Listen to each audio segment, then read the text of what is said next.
Hi, Islamic Dad here. If you enjoy this channel, please subscribe. It does help me out a lot. Today I'm going to do a video on the discard.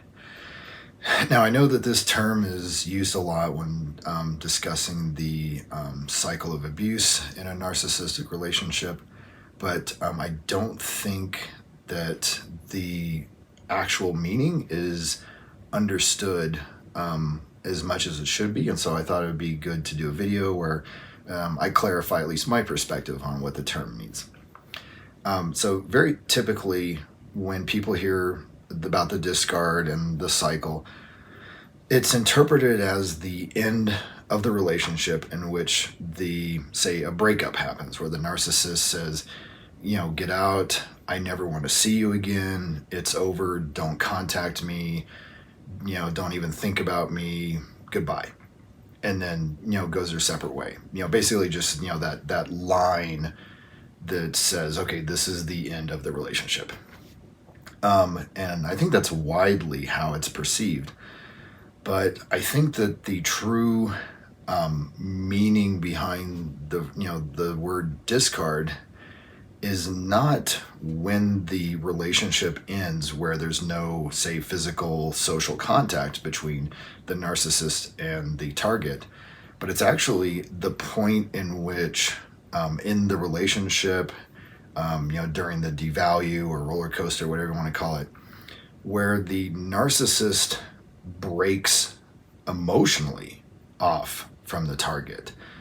And so I know sometimes people refer to this as the reverse discard, but again, I don't see it that way. I think that's literally, a much more accurate way to view the discard is when during the relationship, the narcissist, at whatever point, whether it's during the love bombing phase or after during the decline, that the narcissist still has an emotional connection with the target, and that things may continue to get worse, or they may flatline for a while, or they may do the roller coaster, but there's still that connection there. There's still some good times in there. You can still have conversations with them, and at least some of the time you can see that there's understanding, a connection, cognitive empathy, if you want to call it that. But when the discard happens, the narcissist may very well remain in the relationship, but not alter the day-to-day routine that much as far as interacting with the target. But the narcissist, their emotional connection is gone. I mean, they might have just, dead eyes. When you talk to them, it's like talking to a mannequin. And that is, at that point, there's, they might still be in the relationship with you, but they're not having fun doing the things that they might have in the past. I mean, I know for me with my relationship with the covert narcissist, that line when that happened was, sadly pretty clear. I mean, we were together for 3 years, and we had our ups and downs, but it was still going. And then at some point after 3 years, it's like, I used to, and I would tell her, I'd be like, you evaporated. You're still in this relationship with me, but we don't do the fun stuff that we used to do. And there's no spark in your interactions with me. And the thing is, we would still go through the motions. I mean, we'd still, occasionally, once in a blue moon, go to the movies, occasionally go out to the clubs, maybe, have fun in the bedroom. But even then, it's like, it was different. That emotional connection, that spark was not there any longer. And that's, at least for me, as that continued for about a year, I kept waiting for her to snap out of it. I kept waiting for the narcissist to get the spark back. And it never happened. And then after a year of that, I reached a point where, I felt more alone in the relationship than I did if I was actually alone. And I, confronted her, with this and just said, I can't do this in 2023. I'm going to be happy. It can be happy with you or it can be happy by myself, but I'm going to be happy in 2023. And, that went over like a fart in church. And, it ended the relationship. And so, my point is that was not the discard or reverse discard at the end there. The discard had happened a year previous to the end of the relationship.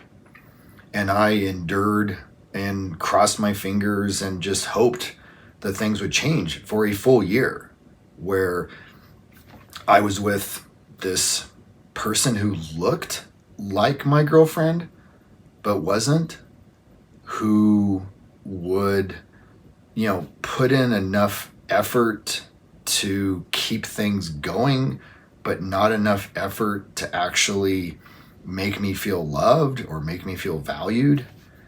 It was just going through the motions. And, but again, it was just that emotional connection had been cut a year before the end of the relationship. And while I can't speak to everyone's experience with, their narcissistic experiences with being in a relationship with a narcissist, I would not be surprised if this is more typical than people let on or discuss. I mean, going through my mind right now and thinking to, my, ex-wife, it's the same type of thing. That emotional disconnect happened like 6 months to a year before her midlife crisis. I mean, she was just dead eyes, but still going through the motions before she finally had her, her snap and break with reality. But yeah, I mean, I think that again, this ties in with the video I'd made long ago about how, narcissists don't end relationships.